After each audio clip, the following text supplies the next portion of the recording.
Good day, ladies and gentlemen, and welcome to Chesterton's Jest, where we keep a critical eye on faith and culture, especially within the Catholic Church today. In an age where even church teachings seem to be shifting, we're here to explore and question the ideas and changes that challenge timeless truths. Through thought-provoking, often humorous perspectives, we aim to bring clarity to conversations others might avoid, holding fast to orthodoxy with the courage to question what feels off track.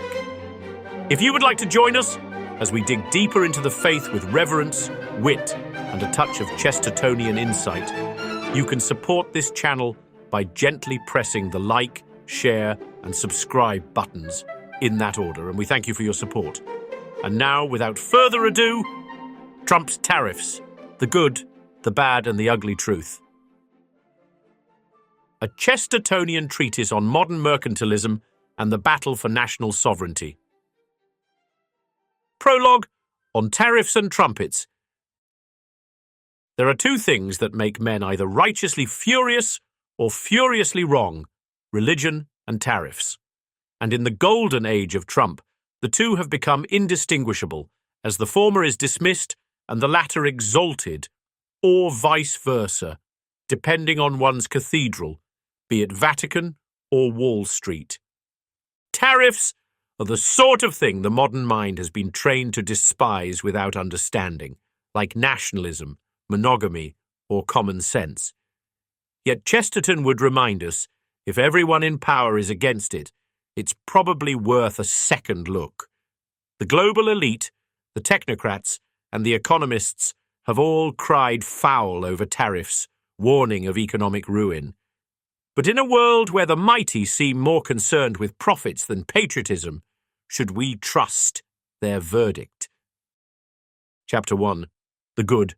Tariffs as a trumpet blast of sovereignty. Donald J. Trump did not invent tariffs, nor did he misunderstand them as his critics suggest. He has wielded them like a medieval mace, not with surgical finesse, but with unapologetic force. And it has worked, at least in the realm of moral theatre and economic defiance. Tariffs served as a declaration: the nation-state is not dead. For too long, America sold its soul to the marketplace as if it were a golden calf, or worse, a cheap knockoff made in Guangzhou. Trump's tariffs called out the heresy of free trade, which was neither free nor trade, but a euphemism for surrendering national industry to corporate cartels. In short, tariffs protected workers, punished predatory regimes, especially the Red Dragon of the East, and reminded us that borders do exist, not only to define nations, but to preserve dignity. Trump's trade wars, however messy, placed America's interests ahead of the interests of faceless global corporations. As Chesterton might have said, a tariff is the picket fence around the cottage of civilization. Remove it, and the goats of globalism eat everything. Chapter 2. The Bad, Blunt Instruments, and Broken China.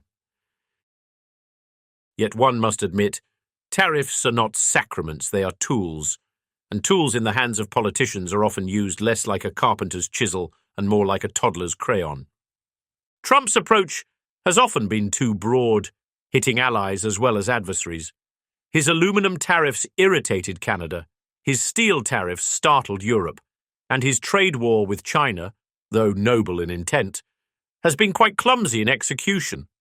The truth is that tariffs can raise prices domestically, they can unsettle markets, they can cause retaliatory strikes that harm the very farmers that Trump says he wants to protect. This is the bad. A good idea executed with bad manners and worse messaging. A Chestertonian thought: a sword may be noble in battle, but too heavy-handed to butter bread, and tariffs used without prudence might defend the realm, all the while emptying out the pantry. Chapter 3. The Ugly Truth. Globalism's Panic and the Priesthood of Economists. Now here lies the ugliest and most telling truth. Tariffs do not provoke horror because they fail economically, but because they offend ideologically. They shatter the sacred idols of the globalist class, the Davos demigods, the IMF high priests, and the apostles of supply chain serfdom. Trump's tariffs have revealed something that the modern world tries desperately to hide: that a nation exists, and worse, that a nation has interests, and worst of all, that those interests may conflict with the whims of international finance. To the free trade fundamentalists, Trump was a heretic. His sin was not economic mismanagement, but economic nationalism. He declared that it was better for an American to make a shoe badly than for a child in Bangladesh to make it cheaply, for the simple reason that the shoe would feed an American family rather than fuel an international corporate interest. A Chestertonian conclusion: the modern economist is like a man who tears down his roof for better ventilation and calls it innovation. President Trump, for all his flaws, is attempting to patch all the holes. Chapter 4. The Conclusion. In Defense of Economic Patriotism. Has Trump's tariff war been perfect? Of course not. But was it necessary? Absolutely. Because the alternative is not a free market, but a market that is free of morality. Tariffs, properly understood, are not chains but shields, not idols but instruments. And as Chesterton would have surely said with a grin, if defending one's livelihood is considered barbaric, then let us be barbarians and wear our wounds like laurels. In the battle for national sovereignty, Trump's tariffs may not have been flawless, but they've been a loud and necessary trumpet blast against the soul-crushing grip of globalism.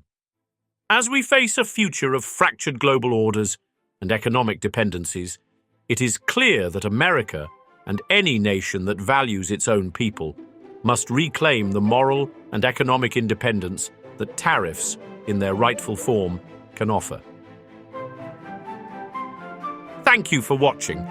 If you enjoyed today's video and share our passion for defending the true faith with a touch of humor, be sure to head over to chestertonsjest.com and check out our collection of bold, pro-Catholic graphic tees designed to spark conversation and inspire conviction.